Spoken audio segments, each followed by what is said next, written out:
Hey, I'm Pep, and this is a 5-minute review of the Starfinder Beginner Box by Paizo. Now, they aren't paying me to do this review, but they did send me a copy, actually, 2 copies of the game, so that was great. I don't really know what to do with the second copy, but it's convenient because it means I can hold it up while also having it in the background. Now, I'm just going to jump right in and say that I had a great time running this game. It includes 2 different books, one that's the Game Master Guide and the other for the players, and they are extremely handy while playing. Now, I actually had the core rulebook ahead of time, which meant that I got to kind of compare the two while playing. But the little Game Master Guide that came with this was very easy to read, it was very easy to work through. It gave you instructions on what you needed to do, how you needed to talk to the players. It even gives you little hints as to when you might show particular information. I'm trying not to give any spoilers in case you want to run the adventure. And as you might assume, because it is a beginner box, it does come with pre-made characters, and I found these had enough choices that people kind of couldn't even decide between what they wanted. Once they all figured it out, though, it was as easy as reading through it all in about 10 to 15 minutes, and everyone seemed to have a good grasp of what their characters are, what their abilities are, and how the game itself functions. Even the first few combat situations and NPC interactions give you an idea of how social and combat situation work, how surprises work, how dice rolling works. It all flows really well, I find. Speaking of dice, though, the game does come with a set of dice, but only one. Now, I know that's probably a weird thing to complain about because most of these type of things would only come with one set of dice. I guess what I'm saying is, it would be handy to have more than one set of dice. In order to really get the feel of using this box, even though we had probably 50 sets of dice around us, we tried doing it with only one set the entire time. And it actually wasn't too bad. I think with one extra set of dice so that the game master and the players can each have their own set, it would actually run just fine.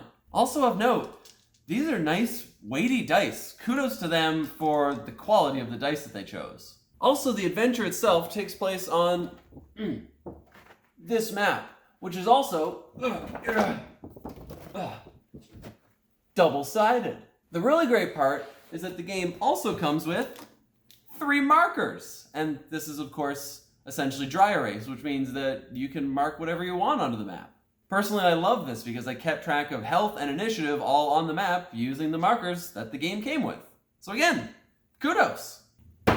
Of course, the game also came with a bunch of character standees and monster standees, and not just the ones you need to run the first little basic adventure, but a bunch of extra ones, including extra character options for if you want to run a continued game using the beginner box. And this is also where the hero handbook comes in handy.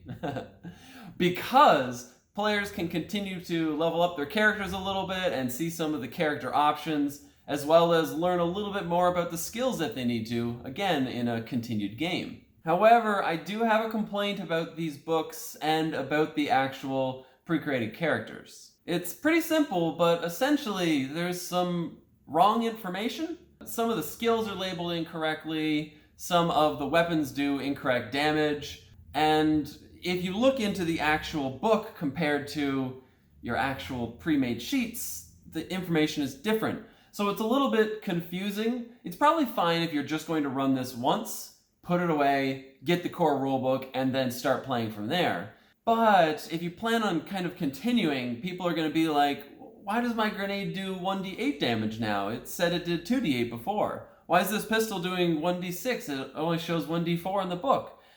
It just doesn't make a lot of sense, but it definitely added player confusion, which I didn't really appreciate. In the Game Master Guide, there were a couple of typos, at least one of which was in the little blurbs that you read out, so my brain quickly had to insert a word to make it make sense. Not a huge deal, but it is unfortunate. Don't let that little bit of negativity put you down though, because not only did I have a great and easy time running the campaign, even with little preparation, everyone who played the game also had a great time. And the players I chose were of varying skill levels, from extremely experienced to never had played an RPG before. But they all had a good time, most of them got into character even, and meant I got to get into character a little bit with some of the NPCs. And they enjoyed the experience so much that as soon as the game ended, they talked about what other character creation options there were and about us starting an actual campaign. which I'm pretty excited to do. And it's going to be quite easy to do now that I got 6 character sheets that also come with the beginner box. Something I forgot to mention is that the game also comes with player aids that show what you can do on a turn, as well as what some of the conditions in the game do. And on top of these player aids, the pre-made character sheets have basically all the information you need. They have all the spells the character knows, they have all the special abilities, and they have all your stats, including highlighting the areas with the totals to make it very clear that this is the number you're looking for, which made it very easy to explain. Overall, I give this beginner box 2 big thumbs up. Like I said, I really enjoyed it, found it easy to use, all the players found it easy to use, and it comes with so much extra stuff that even past running that first initial encounter, there is a lot of extra things in the box that will help you run a campaign in the future. So if you're interested at all in role-playing, especially role-playing in space, definitely take a look at either the beginner box or the core rulebook itself. Anyway, thanks for watching, and I'll see you next time in space!